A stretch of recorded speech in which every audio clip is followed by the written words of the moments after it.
Praise the Lord family, मेरा नाम Hussain Maxwell Samson है और मैं भोपाल मध्य प्रदेश से हूँ। पिछले साल 2023 में मुझे लिम्फोमा कैंसर डायग्नोस हुआ था। तो डॉक्टर्स ने मुझे कहा कि आपकी 6 कीमो होगी, आपके लंग्स के बीच में हार्ट के नीचे गांठ हो चुकी है और लंग्स में पानी भरा हुआ है, जिसकी वजह से आपके चेहरे पे स्वेलिंग आती है और आपको खांसी भी आपको होती है। मुझे खांसी भी आती थी, मैं अच्छे से बोल नहीं पाता था, ज़्यादा चल फिर भी नहीं पाता था। मेरा पूरा टाइम बेड पे लेट के बीतता था। तो हम बहुत ज़्यादा टूट गए थे, मेरे पेरेंट्स और मैं बहुत ज़्यादा टूट गया था। मेरी उम्मीद चली गई थी, क्योंकि हम लोग परमेश्वर पे विश्वास करते थे और हम लोग जब ये हमको पता चला तो हम परमेश्वर से ये सवाल करते थे कि क्यों प्रभु, हमने ऐसा क्या किया जो हमारे साथ ऐसा हो रहा है। और लेकिन जब हम ऐसे निराश थे तभी हमें अपने रिलेटिव से खबर मिली कि भोपाल में 12 और 13 मई 2023 को एक फेथ कॉन्फ्रेंस ऑर्गेनाइज़ की जा रही है, जहाँ पे दिल्ली से अपोस्टल अंकित साजवान और उनकी टीम आ रही है। जब उनकी मीटिंग हुई थी तो मैं उस वक्त नहीं गया कि मैं हॉस्पिटल से अपना चेकअप करवा के आया था।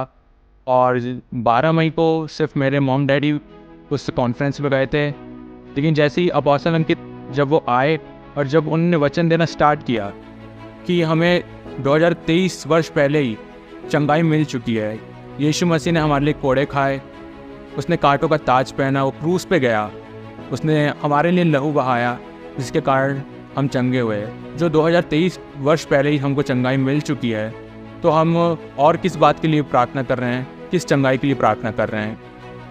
हमें तो चंगाई मिल चुकी है, हमें तो घोषणा करना है उसके वचन की, जो किसी भी थेरेपी या किसी की भी मेडिसिन से बहुत ज़्यादा पावरफुल है। जब हमको ये वचन मिला, जो निराश हो गए थे हम लोग, निराशा आशा में बदल गई। और 13 मई लास्ट डे जब मैं वहाँ पे गया, अपोस्टल अंकित जी उन्होंने मेरे लिए प्रार्थना की और कहा कि होशन्ना, तुम पूरी तरीके से चंगे हो चुके हो, विश्वास को थामे रहो। तो मुझे ऐसा लगा कि मुझे चंगाई तो मिल गई, उधर ही मिल गई। और मैं निरंतर उस दिन से ये घोषणा करने लगा कि प्रभु, तेरे कोड़े खाने से मेरा कैंसर चंगा हो चुका है। डॉक्टर्स ने कहा कि आपके 6 कीमोज़ होंगे, तो मेरे 4 कीमोज़ हुए। 4 कीमोज़ के बाद मैंने तो स्ट्रिक्टली मना कर दिया कि मैं अब इलाज नहीं कराऊंगा, सिर्फ वचन की घोषणा करूंगा। जितना मेरे से हो सके मैं इतना ज़्यादा घोषणा करता था कि यीशु मसीह तेरे कोड़े खाने से मैं चंगा हो गया।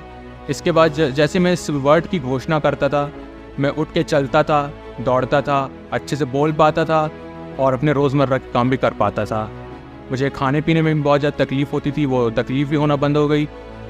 मेरे ब्लड टेस्ट इसके बाद नॉर्मल आने लगा, हर एक टेस्ट जो मैं करवाता था वो सब नॉर्मल आता था। और जब मैं लास्ट टाइम अपना पेट सीटी स्कैन कराया था तो 96% कैंसर जो था वो बॉडी से जा चुका था और 4% बचा था। और फिर जब मैं दिल्ली में FOLJ कलीसिया में पहली बार आया अपनी टेस्ट मनी शेयर करने के लिए, उस वक्त अपोस्टल जी ने कहा कि 4% भी अब नहीं रहेगा। अभी 4% भी नहीं रहेगा आज यीशु के नाम में। Father, I just release divine health. I curse the cancer from roots in Jesus name. Be free in Jesus name, amen. और फिर जब मैं वापस भोपाल गया, जो मैंने टेस्ट करवाया उसमें ब्लड रिपोर्ट्स बिल्कुल नॉर्मल थी, कोई भी कैंसर नहीं था। और अब मेरे बॉडी में कोई भी कैंसर नहीं है, कोई भी बीमारी नहीं है, कोई भी स्वेलिंग नहीं है, कोई भी खांसी अब मेरे शरीर में नहीं है। मैं पूरे हृदय से यीशु मसीह का तहे दिल से धन्यवाद करना चाहता हूँ और धन्यवाद देता हूँ कि उनने हमें प्रेरित अंकित के रूप में दिए, जो हमें गाइड करते हैं और हमेशा उसके वचनों से, उसकी जीवित वचनों से सिखाते हैं। और आज मैं जो कुछ भी हूँ, आज यीशु मसीह की वजह से हूँ और आपके सामने हूँ। आमीन।